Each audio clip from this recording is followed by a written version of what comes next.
আসসালামু আলাইকুম। সবাই কেমন আছেন? আজকে নিয়ে এসেছি চকলেট স্পঞ্জ কেক।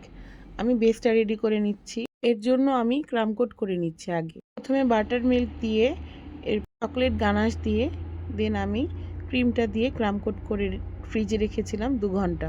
তারপর আমি ঘন করে চকলেট গানাশ দিয়ে উপরটা কোট করে নিচ্ছি। দেখতেই পাচ্ছেন আমি চকলেট গানাশ দিয়ে সাইডটাকেও কভার করে নিচ্ছি। কেকটার লেয়ারিংয়ে যেভাবে চকলেট গানাশ দিয়েছি সেমভাবে চকলেট গানাশগুলো আমি সাইডেও দিয়ে নিয়েছি।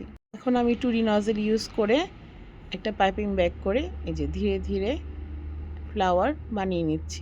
গোলাপ বানানোর সাথে সাথে আমি মাঝখানে পাইপিং ব্যাগটা জাস্ট একটু প্রেস করে হালকা একটু নাড়িয়ে নিচ্ছি, যার কারণে আরেকটা ডিজাইন হয়ে যাচ্ছে। আমাকে কাস্টমার বলেছিল যেটাকে সুন্দরভাবে ডেকোরেশন করার পর তাদের ফুল ফ্যামিলির নামগুলো লিখে দিতে। আমি ওইভাবে করেই এটা ডেকোরেশন করে নিচ্ছি।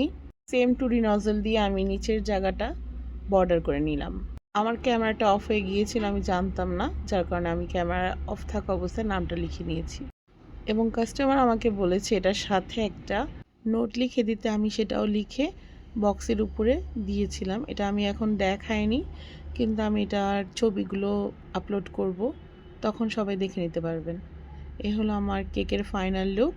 সাইডে সুগার বল দিয়ে আমি টোটাল কেকটাকে ডেকোরেশন করে নিয়েছিলাম। সবাই আমার চ্যানেলটিকে সাবস্ক্রাইব করবেন এবং বেল আইকনটি বাজিয়ে রাখবেন। আল্লাহ হাফেজ।